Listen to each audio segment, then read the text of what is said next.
A 20-year-old woman was shot and killed by a homeowner in upstate New York on Saturday after the car she was in accidentally turned into the wrong driveway. And in the time it took them to back out and turn around, the guy came out and shot and eventually killed her. Kaylin Gillis is the woman. You can see a photo of her here from a GoFundMe.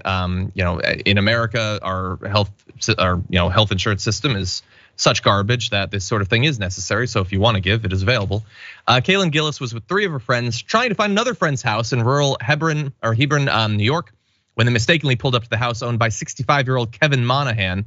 They quickly realized their mistake and were turning the car around when he stepped onto his porch and fired 2 shots, one of which struck Gillis. They had to drive 5 miles to the town of Salem to be able to call 911. The reception wasn't good in that area. CPR was performed, but she was pronounced dead on the scene.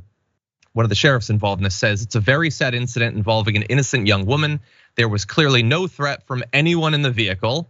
There was no reason for Monahan to feel threatened. He wasn't aware of any interaction between them. No one exited the vehicle, and it was in the driveway for a very short time.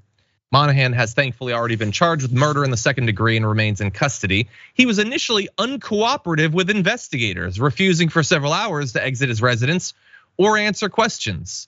I don't know all of the state laws in New York. I am hoping that because it's not like Texas or Florida or something, that this should be illegal. In some states, it would really be an open question as to whether you can just begin firing shots randomly at someone who happened to be in your driveway. The sheriff there said, Mondale, that there was no reason to feel threatened. And that's what I question. Not that there was anything particular about Gillis or her friends or just being in the driveway, but gun owners are given reasons every single day in America to be terrified of literally everything. They are constantly told that you need to defend your territory. It's your castle. People are coming for you, immigrants and whoever.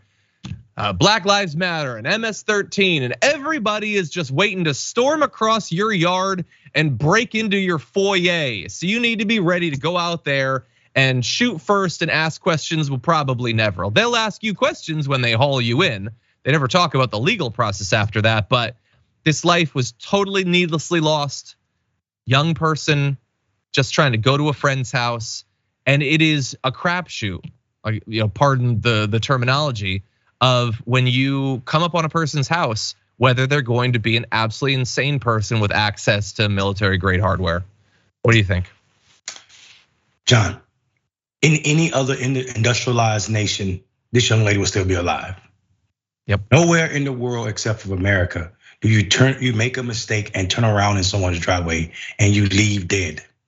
You leave dead for turning into the wrong driveway. This is absolutely ridiculous. Last year, this country sold and purchased more than 15.6 million guns.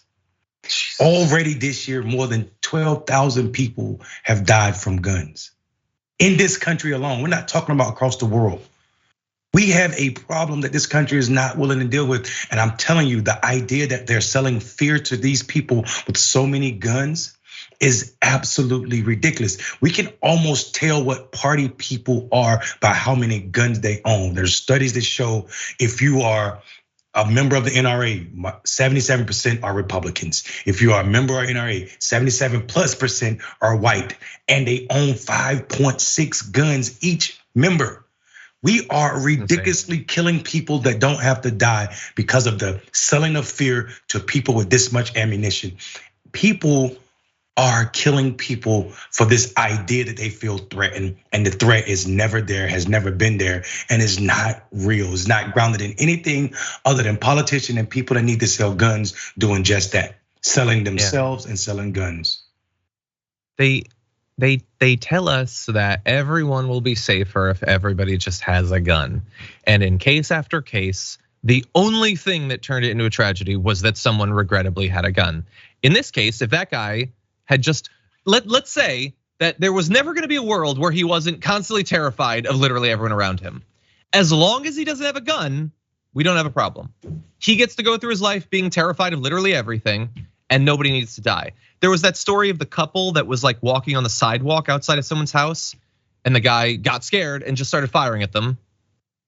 If only they didn't have a gun, then this wouldn't have happened. We're gonna talk about Ralph Yarl again in a second. If only they didn't have a gun, people would be alive. That was the determining factor. It wasn't the person or their totally needless fear. It was the fact that they had an easy way to kill people from far away.